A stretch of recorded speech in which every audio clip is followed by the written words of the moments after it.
Failure brings pain. The larger the failure, the more the pain. Most companies' first reaction when something goes wrong is not to learn, but to blame. Find out who messed up, how bad they messed up, and then discipline them. To send a message that we don't want this to happen again. Well, this culture, this attitude, this way of approaching failure actually does little to nothing to keep it from happening again. Why? Well, because we learn the wrong lesson. It teaches the organization to avoid, ignore, even hide problems, if at all possible. Actually, the ripple effect of management's reaction to the failure often outweighs the pain of the failure itself. What people do as a result is live with the pain of failure and do their best to not tell you about it. It's the exact opposite of what you want. It's still happening, but you don't know it. I remember a time where a pipeline group had 3 recordable injuries within a couple weeks. Management had a stand down for the entire company.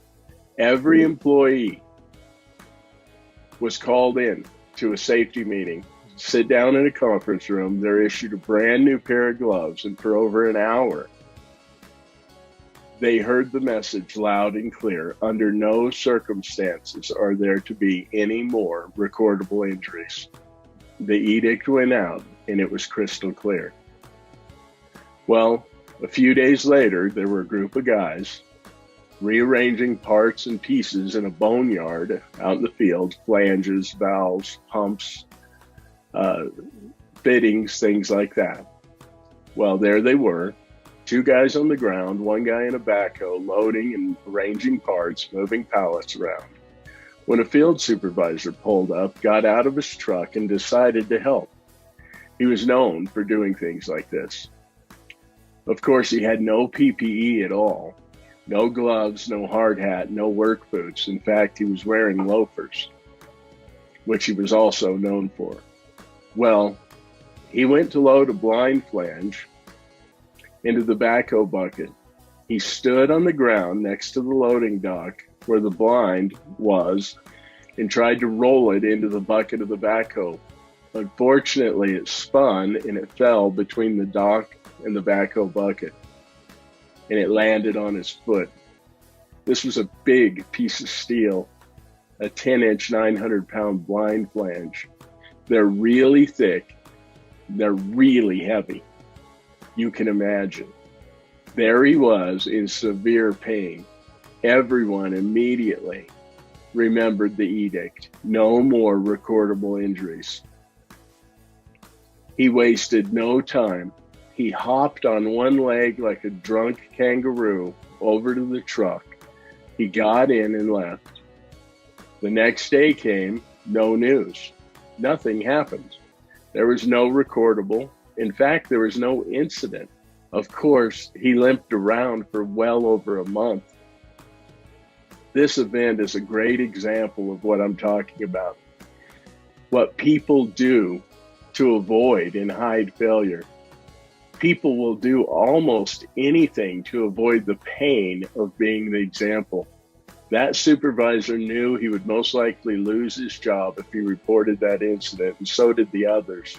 Therefore, no one reported the incident, and management got exactly what they wanted. No more recordable injuries reported. Wait, is that what they wanted? No, they wanted no more injuries. But the methods they used resulted in people hiding injuries, in alienating the workforce. This brought a greater disconnect between the field and management, and worst of all, no one learned from any of it. Failure certainly brings pain, but we must learn from it.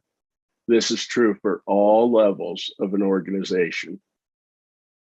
Look at the example I shared. Everyone involved there played a part in that fiasco. The pain of failure is there for a reason. It's to help us learn. It's to help us improve. That should be the goal, right?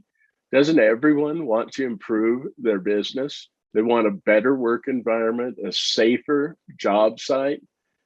It's fundamental. We have to look at failure differently.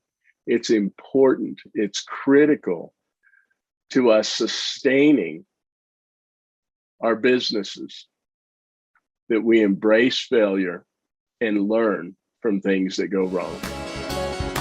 Thank you for listening to the Failsafe Moment. We'd love to hear your thoughts. Please share in the comments. Have a great day.